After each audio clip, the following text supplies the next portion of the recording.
Hello, everyone. Thank you for joining me for my presentation today to designing meaningful values-based policies in the management of academic libraries. My name is Megan Bresnahan. I'm the Life Sciences and Agriculture Librarian at the University of New Hampshire. And I wanted to start today by sharing my university's land acknowledgement and recognize the hardships that the Pennacook, Abenaki, and Wabanaki peoples continue to endure after the last loss of their unceded homelands. One small way that I thought I could activate the acknowledgement today was to share some data about my institution.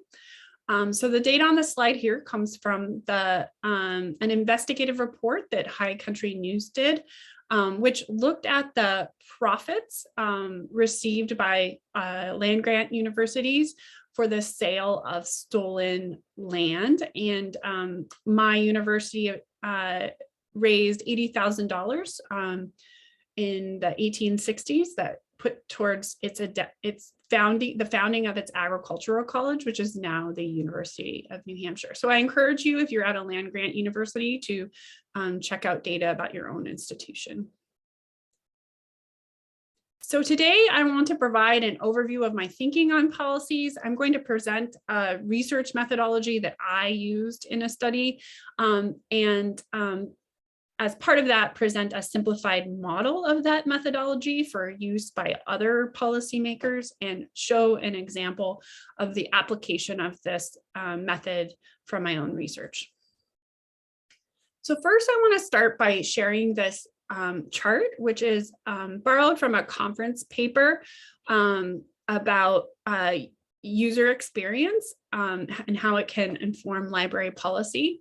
So the chart here shows the expectation gap between library users and library policymakers. So for example, users of library buildings expect that it will be pleasant to use and spacious, while policymakers, the sort of expectations around library buildings for them are that it's easy to maintain and they are able to control costs, for example. ALA does provide some okay guidelines on library policies. They cover things like how policies need to be adhere to legal frameworks and cite them, be connected to our mission statements, be tailored as narrowly as possible when they prohibit things. And overall, they stress that policies should be carefully examined to avoid denying or restricting access or creating barriers to library access. So the methodology that I want to detail for you today is called policy discourse analysis. So in policy discourse analysis, part of the process of employing that methodology is to define dominant discourses. So a discourse is a language, the thoughts or images that produce meaning in communication.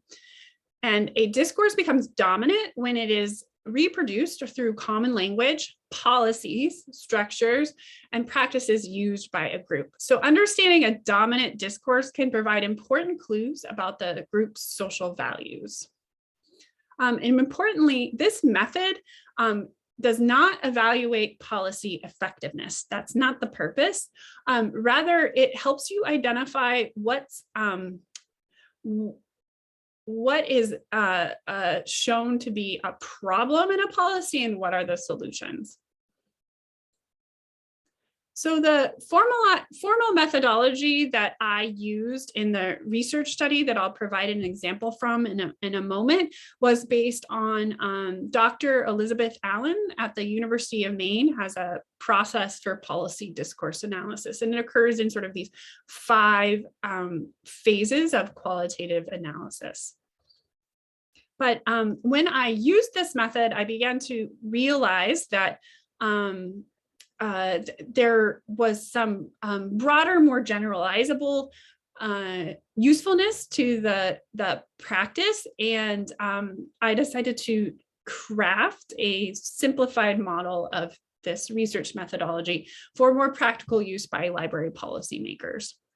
So the simplified model for policy discourse analysis is first to identify dominant discourses, define the policy elements, and imagine alternative discourses. And so what does that look like a little more specifically?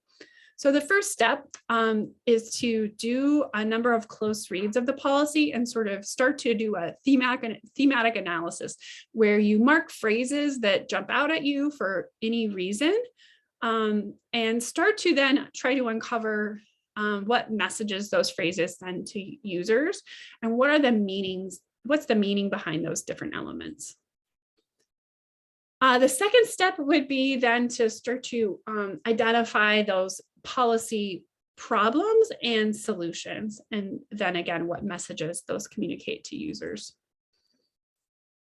And finally, the really fun or I hope meaningful part of this process is to imagine alternative discourses that would be more aligned with our true intentions, our professional values.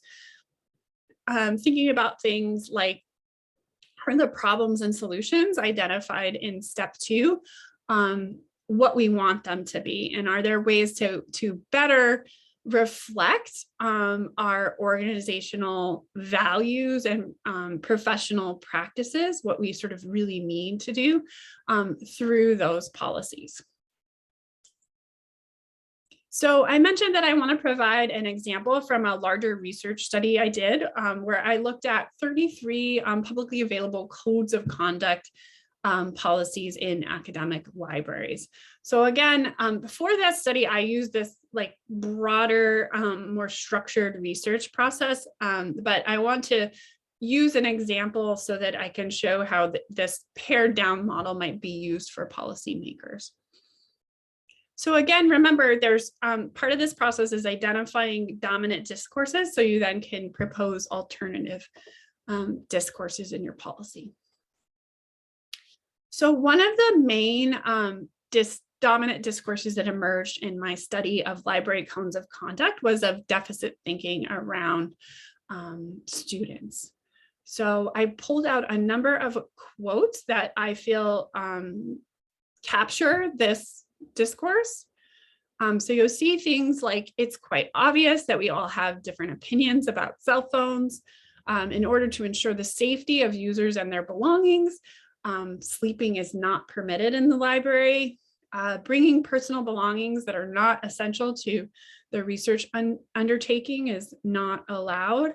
And so here you see those tone and focus of these in these examples communicates to students that we don't trust you to eat and rest, wash up, to be responsible for your belongings in the library.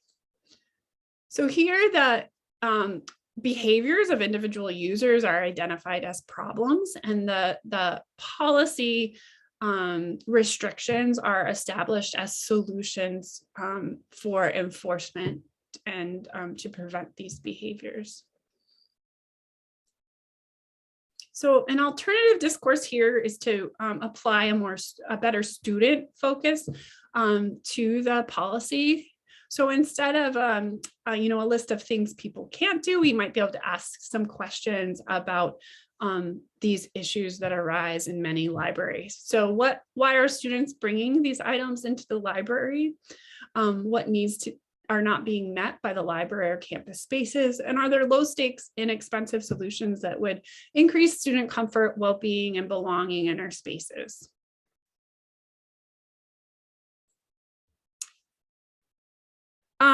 So here again is sort of the simplified model for this process. And I did create at the bit.ly here, and I'll paste this into chat, a worksheet that represents the steps I put out on my slide.